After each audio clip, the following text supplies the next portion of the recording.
오늘은 이것이 믿음이다 계속 이어지겠습니다. 10번째 시간으로 바로 겸손이 믿음이다. 뭐가 믿음이다? 네, 겸손이 믿음이다. 이 제목으로 하나님의 말씀 증거하도록 하겠습니다. 여러분, 세상에서 최고의 성공을 이룬 사람들이 있어요. 그러니까 적당한 성공이 아니라 진짜 타의 추종을 불어갚은 상위 1%, 정말 성공을 이룬 사람들, 이 사람들을 또 연구하는 분들이 계십니다. 근데 그분들이 연구한 것들을 책을 이렇게 보면 거의 비슷한 얘기를 해요. 그게 뭐냐면 어떤 횡재를 만나서, 어떤 운이 좋아서, 어떤 부모를 잘 만나서, 아니 배운 게 많고 어떤 경험이 많아서 그렇게 최고의 성공을 한 것이 아니라, 그 성공한 사람들을 가만히 들어보면 그들에게는 성공할 수 있었던 특별한 습관들이 있었다는 거예요. 습관은 하루아침에 생기는 것이 아니죠. 그러니까 뭘 얘기하냐면, 성공한 사람들의 책을 이렇게 보면 비슷한 얘기를 해요. 이 사람들은 성공할 수밖에 없었던 어떤 공통된 습관들을 가지고 있다는 거예요. 저와 여러분도 그 습관들 중에서 두세 개만 장착을 해도 우리도 성공하게 될 줄도 믿습니다. 그럼 우리도 성공하기 싫어요? 실패하는 인생 되고 싶으세요? 아니, 성공해야죠. 물론 성공하는 게 인생의 전부는 아니지만 성공할 수 있는데 굳이 실패하는 인생이 될 필요는 없는 거예요. 자, 그러면 무슨 말이냐면, 성공하는 인생들은 가만 보면 인생을 살아가면서 좋은 태도를 가지고 있다는 거예요. 그래서 어떤 태도를 가지느냐가 그의 인생을 좌우합니다. 오늘 학생들 잘 오셨어요. 굉장히 중요한 얘기예요. 어떤 태도를 내가 가지느냐가 인생을 좌우하더라는 거예요. 왜 그런지 설명할게요.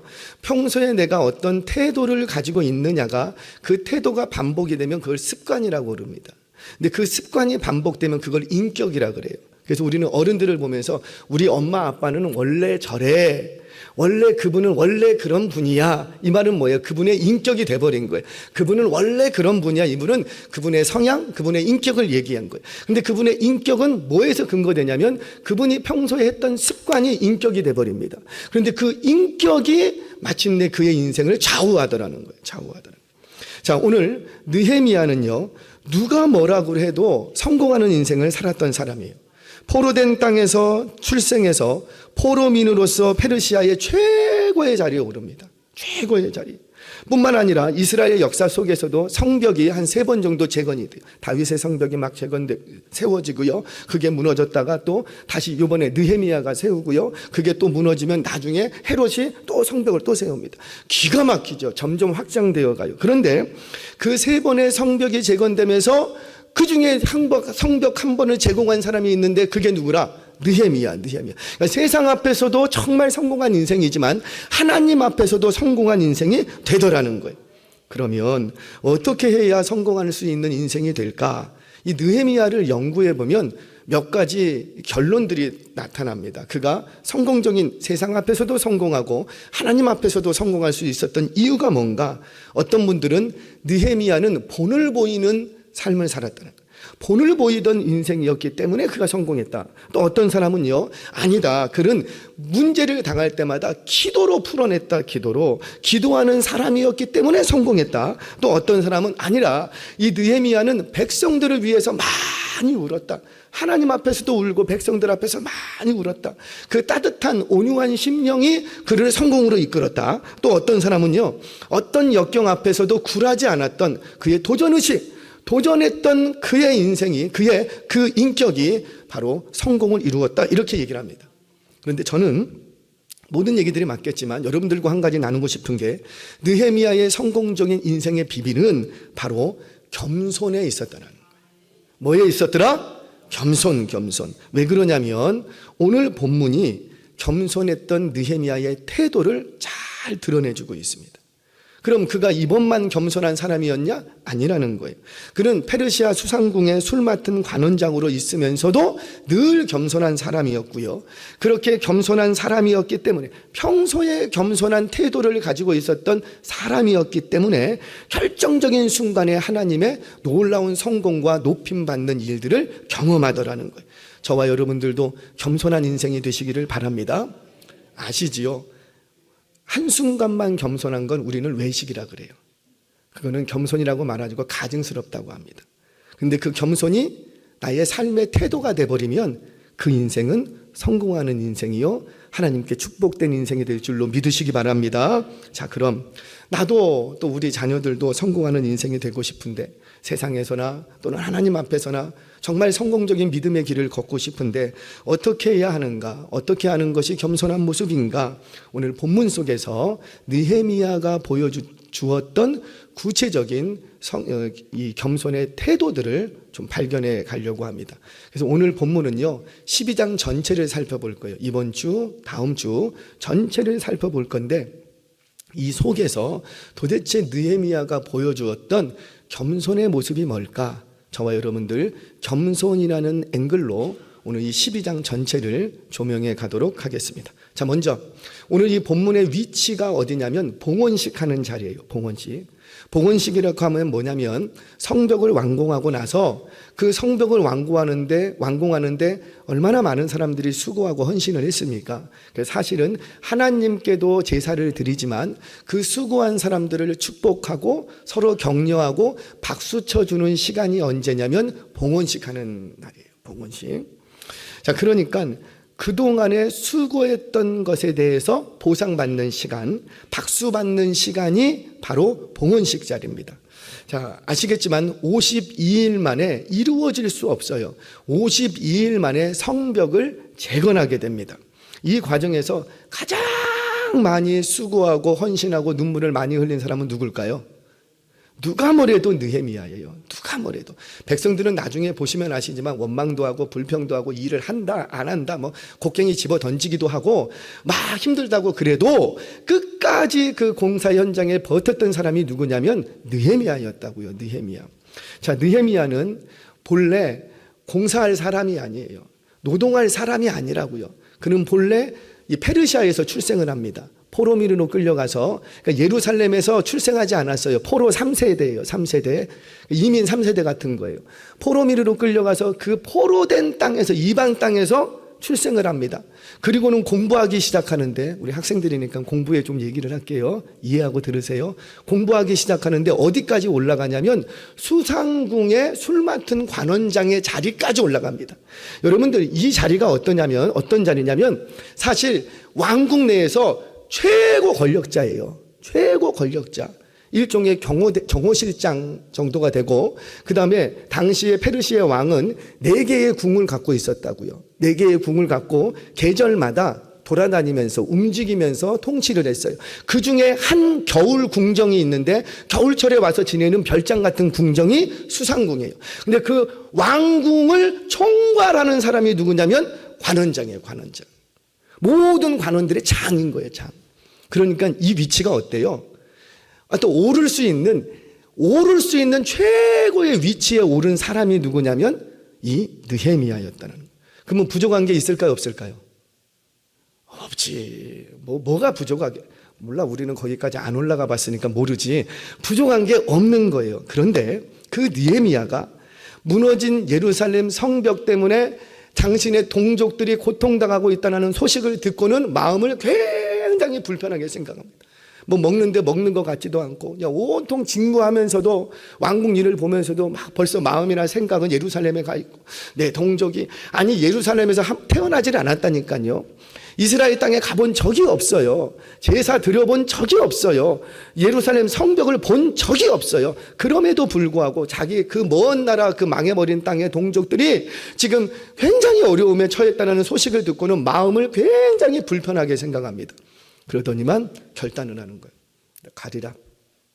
내가 가서 성벽을 재건하리라. 왜? 성벽을 재건한다는 것은 이 민족이 드디어 방어막이 생기는 거예요. 함부로 약탈당하지 않고 최소한의 안전장치를 마련해 주는 거예요. 그러니까 이게 떠나려고 합니다. 그때 자신의 일터를 내려놓고 군사면 군사, 일꾼들, 심지어 건축할 때 쓸 재료들 몽땅 다 누가 준비해서 가냐면 느헤미야가 준비합니다. 몽땅 다 자기가 준비해서 그 먼 광야길을 통과해서 지금 예루살렘 땅까지 갔어요. 그리고는 도착한 첫날부터, 그 긴 여정에 여독도 안 풀렸을 텐데 도착한 날부터 바쁘게 움직입니다. 밤낮 쉬지 않고 공사하는 일에 전념하기 시작하는 거예요. 그럼 백성들만 노역했는가? 아니라고요. 그 공사 현장에 누구도 앉혀 있고 느헤미야도 같이 있었던 거예요. 자신이 솔선수범하면서 그 공사의 자리를 끝까지 지킵니다. 여러 가지 위협과 모함과 오해와 비방과 조롱과 심지어 생명의 위협까지 몇 번이나 암살 시도가 있었는지 몰라. 왜? 아니 이거 공사를 좀 방해해야 되겠는데, 이거 완공되면 더 이상 약탈도 못하고 저들 괴롭히지도 못하는데, 저거 공사 완공되면 안 되는데 공사를 멈추게 하려고 하니까 아무리 시도를 해도 멈추지가 않아. 그래서 딱 내린 결론이 뭐라? 저 리더 되는 느헤미야만 정리하면 이거 멈출 수 있겠구나. 그래서 그 방해꾼들, 박해자들이 느헤미야를 죽이기 위해서 암살 시도를 수차례 했다고요. 수차례. 그런 생명의 위협까지 겪으면서 끝까지 그 공사의 현장을 버텨냅니다. 그리고는 드디어 완공했어요. 그리고는 완공하고 이제 봉헌식을 올립니다. 그러면 이 봉헌식에서 가장 주목받고 박수받고 높임 받아야 되는 한 사람을 찾는다면 누구라? 느헤미야예요. 느헤미야. 누가? 물론 하나님이죠. 다음 주에 얘기할 거예요. 하지만 느헤미야. 이 사실을 저도 알고 여러분들도 알고 당시 그 백성들 모르는 사람 없어. 다 동의해요. 느헤미야 없었으면 이거 못했다. 우리가 어떻게 하냐, 못했다. 봉헌식이 거행이 됩니다. 그러면 그 자리에서 제일 먼저 누구를 찾을까요? 느헤미야를 찾지 않겠습니까? 왜? 우리도 왜 이렇게 무슨 사진 찍으려고 하면은 우리 성도님들이 너무 감사하게, 목사님 어디 계세요? 목사님 제일 어디에 세우려고 그래요? 가운데. 사실 제가 주인공 아니잖아요. 사실은 어떤 행사가 있으면 그 행사의 주인공은 사실 따로 있잖아요. 그럼에도 왜 불구하고 왜 저를 가운데 두려고 하는지 잘 이해를 못하겠어요. 여하튼 간에 그렇게 성도님들 또 백성들은 자꾸 누구를 찾아서 높이려고 하냐면 느헤미야. 왜? 그가 수고 안 한 게 아니거든. 제일 많이 수고했거든. 자, 그런데 그 높임 받은 자리에서 느헤미야가 메가폰을 딱 듭니다. 그리고는 자신은 싹 감추고 다 뭐 하기 시작하냐면 자신의 주변에 있는 사람들을 하나하나 소개시키기 시작하는 거예요. 그리고 자신은 소개 안 해. 이게 뭐냐면 바로 느헤미야가 보여주었던 겸손이라는 거예요. 겸손은 높임받을 수 없는 위치에서 낮아지는 건 겸손이 아니에요. 높임받을 수 있는 위치에서 낮아지는 게 진정한 겸손이라는 거죠. 여러분 혹시 우리 학생들 고개를 들라. 우리 학생들 이해하시고 들으세요. 우리 학생들, 우리 한국의 최고의 MC, 예능 프로그램 MC라면 누구예요? 학생이 여러 분이 많이 계시네. 누구예요? 유재석만 이름이 나오지? 이제는 강호동도 있고, 요즘 강호동은 좀 아닌가 봐요. 유재석. 누가 뭐래도 국민 MC 하면 유재석일 것 같아요. 여러분, 무한도전, 러닝맨, 최근에는 유키즈원도 블록 아세요? 저희 집에서는 지금도 무한도전을 보고요. 지금도 러닝맨을 틀어서 옛날 거 그거 다시 또 보고. 완전히 이 프로그램들이 국민 프로그램이 됐어요. 왜 그러냐면 이 프로그램의 MC가 누구였냐면 유재석이에요. 유재석이 MC를 딱 하면 레전드 프로그램이 됩니다. 국민 프로그램이 돼버리는 거예요. 왜 그럴까 봤더니 최고의 MC답게 그는 매우 잘하는 기술과 재능 한 가지가 있습니다. 그게 뭐라? 바로 자신은 낮추고 그날 온 게스트를 높여버려요. 유재석의 별명이 뭐죠? 메뚜기. 근데 진짜 안경 벗으니까 메뚜기야. 그러니까 분위기가 이상하고 뭐 할 것 같으면 바로 안경 벗어버려요. 바로 벗어버리고 자기는 망가집니다. 자기는 완전히 망가지고 누구를 그때 막 높여버리냐면 지금 초대된 게스트를 자신의 재치와 이땀을 가지고 완전히 이 사람을 띄워버려요. 그래서 이 유재석이 하는 이 예능 프로그램에 별로 유명하지 않았어. 유명하지 않았는데 신인인데도 불구하고 한번 딱 출연을 하잖아요. 그 다음부터 유명한 사람이 돼버립니다. 왜? 뭐 때문에? 이 사람이 대단한 실력이 있어서가 아니라 누가 띄워져 버렸어요? 그날 그 MC가 자신은 망가져요. 온갖 바보짓을 다 합니다. 리액션을 다 하면서 완전히 자신은 망가지고, 그리고 누구를 완전히 높여버리냐면 그날 왔던 게스트를 높여버리는 거예요. 그러니까 딱 한 번 출연하고 나가면 그 다음 날로 검색순위 1위가 돼버리는 거예요. 갑자기 유명인사가 돼버립니다. 뭘 얘기합니까? 바로 오늘 이 봉헌식 자리에서, 본래 이 봉헌식 자리에 누가 높여져야 되는데 느헤미야, 자기가 높여져야 되는데 그 높임받을 자리에서 마이크를 딱 잡더니만 누구를 계속 소개하느냐? 주변에 있는 사람들, 오늘 이 자리, 이 봉헌식에 초청되어 온 사람들의 이름을 하나하나 불러가면서 그들을 높여주더라는 거예요. 바로 이런 모습이 뭐냐? 바로 겸손한 성도의 모습이라는 겁니다. 사랑하는 여러분, 기억하세요. 내가 분명히 수고가 있어.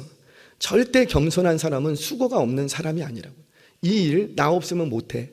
분명히 내가 있었기 때문에 내가 재정이고 내가 물질이고 내가 몸으로 다 하고 내가 계획하고 내가 정말 다 했어. 그래서 분명히 이 일 없으면 나 없으면 못하는 일이야. 그거 다 알아. 그럼에도 불구하고 그 일이 다 이루어졌을 때 높임받는 자리에서, 그 높임받는 게 절대 이상한 게 아니라고요. 그럼에도 불구하고 그 자리에서 자신의 모습은 싹 감춰버리고 주변에 있는 사람들을 높여줄 줄 아는 사람, 바로 그게 겸손한 모습이에요. 우리는 겸손이라고 하면은 예, 허리 굽신거리고 그냥 들어도 못 들은 척, 못 들어도 들은 척, 예, 그렇지요, 옳지요, 이렇게 하는 게 겸손한 게 아니라, 나를 낮추는 데서 그치지 않고 나를 낮추고 그걸로 끝내면 나중에 그분 반드시 교만해집니다. 근데 나를 낮추는 것으로 끝내는 것이 아니라 나를 낮추면서 누구를 높여버려요? 주변에 있는 사람들을 확 높여버리고. 그게 바로 진정한 겸손한 사람이라는 거예요. 이런 겸손한 태도를 가질 때 하나님께서는 그를 눈여겨보셨다가 반드시 결정적인 순간에 그 인생을 높여주실 줄 믿으시기 바랍니다. 오늘 우리 학생들이 있는데 앞으로 여러분들 5년, 10년 후, 길게 잡아 15년 후에는 이 나라에서 굉장히 높임받는 인생 되시기를 주의 이름으로 축원합니다. 자, 우리 성경 보겠습니다. 정말 높여주시는가? 우리 잠언 3장 34절 말씀 같이 읽겠습니다. 시작. 진실로 그는 거만한 자를 비웃으시며 겸손한 자에게 은혜를 베푸시나니. 아멘. 어떻게 하신다? 겸손한 자에게 뭘 주시겠다? 은혜를 주시겠다는 거. 자, 이사야 29장 19절 말씀 같이 읽겠습니다. 시작. 겸손한 자에게 여호와로 말미암아 기쁨이 더하겠고 사람 중 가난한 자가 이스라엘의 거룩하신 이로 말미암아 즐거워하리라. 가난한 자는, 심령이 가난한 자는 복이 있다 했죠. 복이 있다. 내 심령을 가난하게 만들고 낮추면 가장 즐거워하는 인생이 될 거라는 거예요. 겸손한 자에게는 하나님께서 기쁨을 더하게 해주겠다는 거예요. 성경 한 구절 더 읽겠습니다. 야고보서 4장 6절 말씀 같이 읽습니다. 시작. 그러나 더욱 큰 은혜를 주시나니 그러므로 일렀으되 하나님이 교만한 자를 물리치시고 겸손한 자에게는 은혜를 주신다 하였느니. 아멘. 잠깐만요. 뭐라? 겸손한 자에게는 뭘 주시겠다? 은혜를 주시겠대. 근데 은혜를 주시는데 어떤 은혜를 주시겠다? 더욱 큰 은혜를 주시나니. 더욱 큰 은혜를 주시나니. 사랑하는 여러분, 솔직히 우리 느헤미야만큼 겸손하지 못해. 그럼에도 불구하고 우리는 하나님의 은혜를 누리고 있습니다. 아멘이세요? 그런데 느헤미야만큼 겸손하지 못해도 이렇게 은혜를 주시는데, 만약에 느헤미야 수준에까지 우리가 겸손하게 나갈 때 우리에게 얼마나 큰 은혜를 주시겠냐고요. 겸손한 자에게 더욱 큰 은혜와 기쁨을 주실 줄 믿으시기 바랍니다. 자, 그렇다면 겸손한 자가 이제 은혜와 기쁨을 누린다는 건 알겠어. 그러면 도대체 겸손한 태도는 뭐냐? 태도. 오늘 겸손을 태도, 구체적인 겸손한 태도 한 가지를 저와 여러분들 좀 나누도록 하겠습니다. 오늘 한 가지만 얘기할 거, 한 가지. 자, 뭐냐? 기억하세요. 보이지 않는 수고까지 인정할 줄 아는 사람. 자, 어떤 사람이라고요?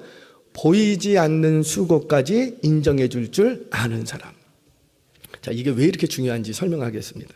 자, 12장은 1절부터 쭉 뭐가 기록이 되냐면 봉헌식에서 이름을 기록합니다.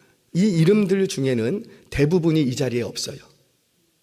이 봉헌식이 이루어지는 이 자리에 없는 사람들이에요. 그런데 그들의 이름을 1절부터 26절까지 쫙 기록을 합니다. 자, 우리 성경 보겠습니다. 느헤미야 12장 1절 말씀 먼저 봅니다. 자, 시작. 스알디엘의 아들 스룹바벨과 예수아와 함께 돌아온 제사장들과 레위 사람들은 이러하니라. 제사장들은 스라야와 예레미야와 에스라와 아멘. 자, 이름을 이제 쭉 기록을 해요. 그런데 이 자리가 어떤 자리냐면 봉헌식 드리는 자리라고. 이 봉헌식에서 내가 높임 받아야 될 수 있는, 그게 이상한 게 아니야. 잘못된 게 아니야. 여기서 박수 받는 게 교만한 모습도 아니라고요. 당연히 박수 받아야 돼. 그런데 그 자리에서 이 느헤미야는 마이크를 들더니만 1절부터 26절까지 이 자리에도 없어. 이 자리에도 없음에도 불구하고 그 이름들을 쫙 기록을 하다. 그럼 이름 기록하는 거하고 느헤미야의 겸손하고 무슨 상관이 있을까? 자, 그 이름들이 뭔가를 봤더니 1절부터 7절까지는 수룹바벨과 함께 귀환했던 제사장들의 이름입니다. 그리고 8절부터 10절까지는 그때 따라왔던 레위인들의 이름을 기록을 하고요. 그리고 12절부터 26절까지는 수룹바벨과 함께 돌아왔던 대제사장 요야킴과 그 반열의 제사장들, 그리고 이어서 레위인들의 이름을 쫙 기록합니다. 정리하면 뭐냐면 1절부터 26절까지 뭘 기록하냐면 수룹바벨과 함께 돌아왔던 레위인들의 이름을 기록하고 있는 거예요. 자, 조금만 더 집중해서 따라와 보세요. 이스라엘 백성들은 포로로 끌려갑니다. 주전 586년 남유다가 완전히 멸망하면서 이제 세 차례에 걸쳐서 포로로 끌려가요.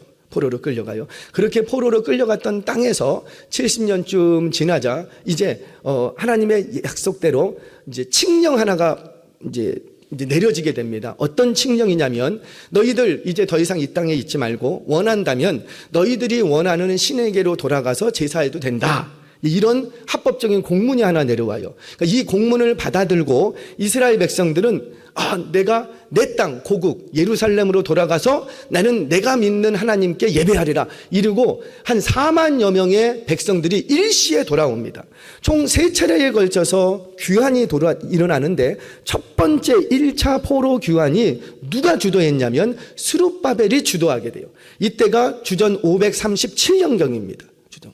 자, 2차 이제 포로 귀환이 이루어지는데 이때는 에스라라는 학사 겸 제사장인 에스라를 중심으로 458년에 또 한 번 귀환을 하게 됩니다. 그리고 이제 세 번째 귀환을 하게 되려고 세 번째쯤 되니까 다 졸리기 시작하세요. 세 번째 귀환을 하게 되는데 세 번째 귀환할 때는 오늘 본문에 등장하는 느헤미야가 중심이 되어서 돌아오게 돼요. 근데 이때가 연대로 언제냐면 주전 444년이에요. 그럼 1차 수룹바벨이 돌아왔던 기간이 538년, 7년. 그리고 3차 느헤미야가 돌아왔던 게 447년. 무려 건 100년의 공백기가 있습니다. 건 100년의 공백기간. 그런데 지금 느헤미야가 이 봉헌식 현장에서 이 성경 내가 읽었다고. 그런데 이 봉헌식 축하할 이 자리에서 누구의 이름을 기록하냐면 100년 전에 이 땅에 왔던 사람들, 그 사람의 이름들을 기록하다라는 거예요. 느헤미야가 100년 전 사람을 봤을까요? 못 봤을까요? 못 봤지. 그런데 그 이름을 기록하는 거예요. 여러분, 어떤 행사에서 어떤 자리에서 누군가의 이름을 기록하고 이름을 불러준다는 건 뭐예요? 그 사람을 좀 박수해주고 그 사람의 수고와 그 사람의 헌신을 우리 좀 높입시다. 그런 의미 아니겠어요? 자, 여러분, 느헤미야가 수룹바벨과 함께 돌아왔던 건 100년 전쯤에 돌아왔던 이 1차 귀환민들이 어떤 수고와 헌신을 했는지 느헤미야가 본 적이 있어요? 없어요? 없어. 눈으로 한 번도 보지 못했다고. 물론 알기는 알죠. 어떻게? 역사를 통해서 알고 귀를 들리는 소문으로 통해서 주섬주섬 들어 알아요. 100년 전에 왔던 분들 참 고생이 많았지. 알아. 한 번도 보지는 못했지만 안다고요. 그런데 그 역사로만 알던 느헤미야는 지금 자신이 그리고 지금 함께 있는 우리가 높임 받아야 될 그 자리에서 누구를 높이기 시작하냐면 한 번도 내가 수고한 것을 눈으로 본 적 없어. 진짜 수고했는지 어땠는지 본 적이 없어. 그럼에도 불구하고 누구의 이름을 높이느냐? 자기가 본 적 없는 수고했던 사람들의 이름을 다 높이더라는 거예요. 성경은 이걸 보고 뭐라고 하느냐? 바로 겸손한 태도다. 아직 잘 이해가 안 되실 거예요. 제가 이제 예를 들면은 확 와닿을 겁니다. 우리가 일상 속에서 실수하는 부분이 뭐냐면 바로 이 부분이에요. 내 눈에 보이는 수고는 우리 얼마든지 박수 쳐주고 인정합니다. 그런데 내가 보지 못한 수고에 대해서는 잘 인정해 주지 못해요. 그래 수고했네. 그러고 끝내지. 이렇게 높여주고 그러지 못해요. 예를 들어 볼게요. 저희 집에 옛날에 그 자물쇠가 고장이 났어요. 자물쇠. 근데 들어가야 되는데 자물쇠가 고장 나서 이걸 도대체 못해. 그래갖고 어쩔 수 없이 이제 근처에 있는 열쇠 수리공을 찾아서 전화를 했어요. 전화를 했더니 하시는 얘기가 출장비가 35,000원이래. 출장비가. 지금은 어떤지 모르겠는데 출장비가 35,000원인데 이거를 망가지지 않고 고치면 3만 원이 더 추가가 되고 만약에 뭔가 내가 힘들게 뭐 뜯고 고치면 거기에 인건비 추가가 돼요. 그렇게 딱 정해져 있더라고요. 그래서 못 고쳐도 못 열어도 출장비는 줘야 되는 거예요. 그래서 알겠다고 오시라고. 그랬더니 이분이 왔는데 이분이 개업하신 지 얼마 안 되신 분이야. 초짜야 초짜. 그리고 와갖고 이렇게 저렇게 막 두들겨보고 뭐 맞추고 막 하는데 그날 여름인데 한 1시간 반을 땀을 뻘뻘 흘리면서 이분의 얼굴이 울그락불그락 해가면서 나를 보지도 못하고 뭐 하지도 못하고 막 그러면서 열심히 열었을까요? 못 열었을까요? 어떻게 알았어요? 못 열었어. 근데 제가 이렇게 보고 있는데 너무 안타까워. 이 더운 여름에 정말 이거 열어보겠다고 이렇게 열심히 하시는데 끝내 못 열었어. 제가 어떻게 했을까요? 이 출장비 35,000원에 너무 수고했다고 10,000원을 더 얹어서 줬어요. 저는 누구니까? 우리 그 정도 인격은 되지 않습니까? 너무 이렇게 많이 1시간 반 동안 땀을 뻘뻘 흘렸으니. 그래도 일단 문은 열어야 돼서 다시 이제 수소문해서 전화를 했어요. 그때 한 분이 딱 오셨어. 근데 이분이 오시자마자 하시니까 저는 30년 베테랑입니다. 그러시냐고. 와, 완전히 신의 경지에 이르신 분이에요. 이분이 딱 앉아서 꼬챙이 하나를 탁 넣었더니 툭툭툭 딱 열려버리는 거. 열리는데 2초. 그런데 제가 지갑을 여는데 이게 너무 아까운 거야. 왜? 2초. 야, 이거 그렇게 쉬워? 나도 할 수 있을 것 같은데. 왜냐? 지금 출장비 35,000원 줘야 되죠. 그리고 문을 열었으니까 또 얼마 더? 3만 원 더 얹혀줘야 돼. 와, 너무 아까운 거예요. 우리가 그렇더라는 거예요. 내 눈에 보는, 내 눈앞에서 땀 흘리고 수고한 것은 우리 얼마든지 인정해 줍니다. 너 참 수고 많았다. 우리 남편, 우리 자녀 너무 수고 많았다. 내 눈앞에서 1시간 반 동안 땀을 뻘뻘 흘리면서 자기 내 일 좀 해결해 주겠다고 애쓰는 그를 보면서 우리는 축복해 주고 격려해 주고 높여줄 수 있어요. 그런데 내 눈에 보이지 않는 수고와 땀에 대해서는 우리가 잘 인정하지 못한다는 거예요. 아니, 이 30년 베테랑이에요. 그러면 이분은 몇 년 동안 이걸 한 거예요? 30년. 어찌 보면 오늘 우리 집에 자물쇠를 2초 만에 열기 위해서 이분은 30년 동안 그거를 한 거예요. 그러면 30년 동안 했던 노력과 얼마나 일을 다니면서 꾸지람 소리를 많이 들었겠냐고요. 못 볼 것도 볼고 못 들을 욕도 들어가면서 그러면서 30년 동안 열쇠를 딴 거예요. 그 수고와 눈물과 땀을 내가 안다면 비록 지금 내 눈앞에서 2초 만에 땄어도 65,000원 주는 게 아까워요, 안 아까워요? 안 아까운 거예요. 근데 왜 아깝습니까? 내 눈에 보지 못했던, 내가 보지 못했던 수고와 땀을 우리가 인정하기 어려운 거예요. 남편 이번 달에 월급을 받아봤습니다. 아이고, 쥐꼬리만한 월급? 왜 그러는 거예요? 우리는 뭐만 보고 지금 얘기하는 거예요? 오늘 통장에 찍힌 월급 그 숫자만 보고 남편을 대하는 거예요. 이 한 달 동안 이 통장에 찍히는 그 조그만한 숫자를 찍기 위해서 얼마나 매일매일 아침 일찍부터 나가야지. 하고 싶은 거, 가고 싶은 거, 먹고 싶은 거 안 먹고 윗사람한테 꾸질 들어가면서 밑에 사람한테 눈치 보면서 못 들을 소리 다 들어가면서 내가 내일부터 안 나온다. 그리고 또 나가야 돼. 나는 그거 안 봤다고. 얼마나 직장에서 힘들게 어렵게 눈치 보면서 일하는지 나는 그 자리에서 안 봤다고. 그러니까 우리는 뭐만 보고 자꾸만 남편을 대하냐면 그 통장에 찍힌 숫자만 보고 남편을 대하는 거예요. 들으세요.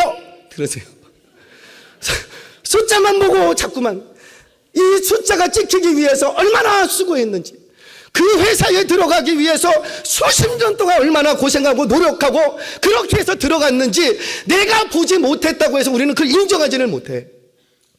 그래서 우리는 교만해진다고요. 자녀 이번 시험에 100점을 받아왔어. 할렐루야. 얼마나 기대했던 신의 숫자 100점을 받아왔어. 그래서 우리는 100점 받아온 자녀에게 어떻게 해요? 위로하고 격려하고 얼마든지 합니다. 뭐 용돈도 더 주고 하고 싶은 거 다 해요. 왜? 몇 점 받아왔으니까. 그러면 안 된다는. 지금 눈앞에 보이는 이 성과만을 보고 그 사람을 칭찬하면은요, 죄송해요, 교만해집니다. 칭찬을 해야죠. 격려해야죠. 뭐 때문에? 야, 너가 그렇게 문 걸어 잠그고 혼자서 열심히 컴퓨터도 안 했다며, 스마트폰 그 게임도 너 안 했다며, 맨날 공부 열심히 하고 그랬다며, 야, 너 정말 내가 축복한다. 그렇게 내가 비록 눈으로 보지는 못했지만, 왜? 애들은 딱 들어가면 문 잠궈버리더라고. 들어오지 못하게. 내가 공부하는 걸 한 번도 못 봤어. 학원에서 너 열심히 공부했다며, 나는 학원 가서 그 아이가 땀 흘리면서 공부하는 걸 나 못 봤어. 선생님한테 혼나면서 공부하는 걸 나 못 봤어. 그럼에도 불구하고 우리는 그 아이를 대할 때 내 눈에 안 봤다는 이유 때문에 우리는 뭐만 보고 이 아이를 대하냐면 시험 성적 100점 맞은 것 때문에 대한다라는. 반대로 이 아이가 빵점 맞아왔어. 빵점은 너무한다. 30점 맞아왔어. 우리 집에 그래. 30점 맞아왔어. 그러면 우리는 어떻게 해요? 이놈의 하시네. 너 누구 닮아서 이거 30점. 그거밖에 공부 못해? 왜 그러는 거예요? 우리는 뭐만 보고 얘기하고. 결과 내 눈앞에 나온 이거 30점. 여러분, 그 아이가 30점 맞기 위해서 얼마나 노력했는 줄 알아요? 정말 이번에는, 왜 그전에는 20점이었거든. 정말 이제 30점 맞기 위해서 내가 하고 싶은 것도 안 하고 컴퓨터 게임도 안 하고 공부 열심히 했어. 물론 이 수학 공부해야 되는데 영어 공부만 열심히 하니까 수학 성적이 안 나. 공부 열심히 했어. 열심히. 내가 정말 이번에는 결단해서 이번에는 정말 70점, 80점 맞겠다고 열심히 공부했어. 그도요, 친구들 안 만나고요. 학원 가갖고 열심히 혼나면서 막 손 맞아가면서 숙제 해왔냐 안 해왔냐 선생님한테 눈치 보면서 애들 옆에서 저 애는 얼마큼 하나 막 서로 곁눈질하면서 그렇게 해갖고 맞은 점수라고요. 그러면 우리는 어떻게 해야 돼요? 점수만 보고 얘기할 것이 아니라 그 아이가 그동안 한 달, 두 달, 1년, 2년 동안 어떻게 공부를 해왔는지 어떤 중심으로 살아왔는지 그걸 볼 수가 있어야지. 컴퓨터 게임하는 거 얼마나 봤냐고요. 나는 못 봤어요. 못 봤어요, 저는. 그런데 우리는 뭐만 보고 결정하는 딱 얘기느냐? 눈에 보이는 요것만 얘기해요. 사랑하는 여러분, 그럴 때 우리는 교만해집니다. 그렇게 사람을 대하기 시작하면 그 남편 병 들어갑니다. 그렇게 자녀를 대하기 시작하면 그 자녀의 미래는 어두워집니다. 여러분, 하나님이 기뻐하시는 겸손이라는 것은 내 눈에 보이지 않는 수고까지 인정해 주는 거예요. 아멘이세요? 자, 이게 이해가 되면 오늘 본문이 이해가 되는 거예요. 자, 느헤미야는 100년 전에 이 땅에 왔던 그 사람들의 이름을 쭉 기록합니다. 왜 그러냐면 100년 전에 스룹바벨이 아무도 시도해 보지 않은 첫 번째 발걸음을 띄었다고요. 아무도 시도해 보지 않았어. 그가 와서 초라하게는 하지만 20년에 걸쳐서 성전을 건축했다고요. 그리고는 이 백성들의 마음을 성전으로 모으게 했어요. 그리고는 에스라가 와서 말씀으로 영적 부흥을 일으킵니다. 물론 온전한 것은 아니었어요. 그런데 바로 이런 눈에 보이지 않는 수고가 있었기 때문에 지금 우리가 52일 만에 성벽을 건축할 수 있었다라는 거예요. 뭘 말해요? 겸손한 사람은 내가 혼자서 다 이룬 게 아니랍니다. 나를 드러내는 그 자리, 얼마든지 드러낼 수 있는 자리, 박수 받을 수 있는 자리지만 내 눈으로 보지 못했던 그 수고까지 기억하고 그들을 높여줄 줄 아는 사람, 바로 그런 사람이 겸손한 인생이라는 거예요. 성경 한 구절만 읽고 말씀을 정리하겠습니다. 우리 잠언 16장 18절로부터 19절까지의 말씀 우리 함께 읽겠습니다. 시작.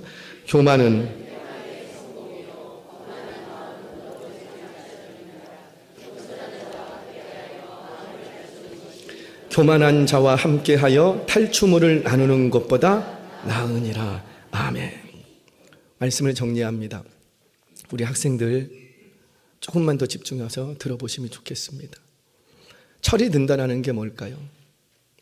저 형제 좀 성숙했다. 돌아보니 철이 든다는 것은 내가 왜 그때 그랬는지 모르겠어. 왜 그때 내가 어머니의 마음을 그렇게 아프게 했는지, 도저히 지금에 와서 뭐 내가 왜 그때 그랬는지 도저히 나를 이해를 못하겠어요. 왜 그랬는가? 딱 이유는 하나예요. 교만했기 때문에. 내 부모보다 내가 잘났다라는 거예요. 교만했기 때문에 내가 그렇게 했지, 내가 오늘 본문의 말씀처럼 겸손했다면 절대로 부모님의 마음 아프게 안 했을 거예요.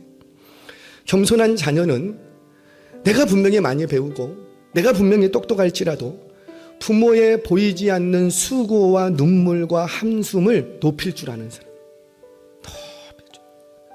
우리 엄마는 왜 이래? 우리 아빠는 왜 그래? 엄마 아빠가 나한테 뭐 해준 게 뭐 있다고? 왜 다른 아빠는 돈이라도 많이 벌고 좋은 차 타고 다니는데 왜 우리 집은 왜 그래? 뭐 하는 거예요? 지금 자신 앞에 펼쳐진 것만 보고 부모에 대해서 얘기를 하는 거예요. 아니라고요. 그 자리에 오기까지, 너가 지금 이렇게 공부하고 여기까지 설 수 있도록 보이지 않는 눈물과 한숨의 시간이 있었어요. 그 눈물과 한숨의 시간으로 지금 그래도 이렇게 된 거라고요.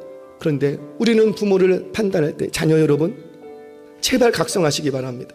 부모를 판단할 때 지금의 모습만 보고 부모를 판단. 뭐 부모님은 지금 그렇게 되고 싶어서 되렸겠어요? 너 하나 잘 키워보겠다고 없는 거 뭐 있는 거 다 끌어모아서 하다 보니 이렇게 된 거지, 나 하나를 위해 섰다면 절대 우리 부모님도 그렇게 살지 않는다고요. 결혼식에 가보면 신랑 신부가 멋지게 결혼을 합니다. 요즘 신랑 신부들 너무 멋지더라고요. 너무 멋지더라고요. 그런데 안타까운 건 둘이서 결혼식을 다 하려고 그래요. 여러분들 착각하시면 안 돼요. 결혼식의 주인공은 신랑 신부 아니에요. 그 여러분들 큰 착각하시는 겁니다. 결혼식의 주인공은 사실 누가 돼야지 돼요? 그 아름다운 신랑 신부를 여기까지 세워서 준비시켜 놓은 그 부모님이 돼야 돼요. 부모님들 아멘 하세요. 그래서 결혼식 날은 최고로 이쁘게 하세요. 최고. 우리 아빠들도 최고로 이쁘게 하고. 왜? 그날 높임 받아야 돼. 그런데 결혼식 한다고 하면서 그냥 큰절 한번 꾸벅하고 눈물 몇 방울 또 흘리고, 그리고는 그때부터 그냥 신혼여행 가서 부모에게 전화 한 통화도 안 하고, 신혼여행 가는데 돈은 다 싸들고 가갖고 부모님한테 용돈 하나 안 주고. 왜 그러냐고. 뭐만 생각하는 거예요? 나만 지금의 내가 너무 아름답다라는 거예요. 내가 너무 잘나서 지금 이런 남편을 만나고 아내를 만났다는. 아니라고요. 여러분, 그걸 성경에서는 교만이라고 합니다. 결혼식을 준비하는데 아니 글쎄 부모님하고 상의도 안 해. 이 결혼식을 이룰 수 있도록 너를 키워준 게 부모인데 왜 부모님하고 상의 안 하고. 요즘 대세는 우리들끼리 하는 거랍니다. 물론 자녀들이 똑똑하지요. 세대 차이는 안 돼요. 그래서 우리 식대로 하겠대요. 죄송해요. 그거 너무 안타까운 일이에요. 그걸 보고 성경에서는 너 교만하다 그렇게 얘기하는 거예요. 사랑하는 여러분, 부탁드립니다. 결혼식뿐만이겠습니까? 모든 크고 작은 업적들이 나타나고 내가 높임받고 내가 박수받을 자리가 있다면 그 자리에서 나를 높이는 것이 아니라 나를 여기 자리까지 오게 해 주었던 그 보이지 않게, 내가 눈으로 직접 못 봤지만 보이지 않게 수고하고 한숨과 눈물을 흘렸던 많은 그 사람들을 높일 수 있는 저와 여러분 되시기 바랍니다. 오늘 학습 세례식이 있습니다. 이 자리까지 올랐을 때 그냥 온 게 아니라고요.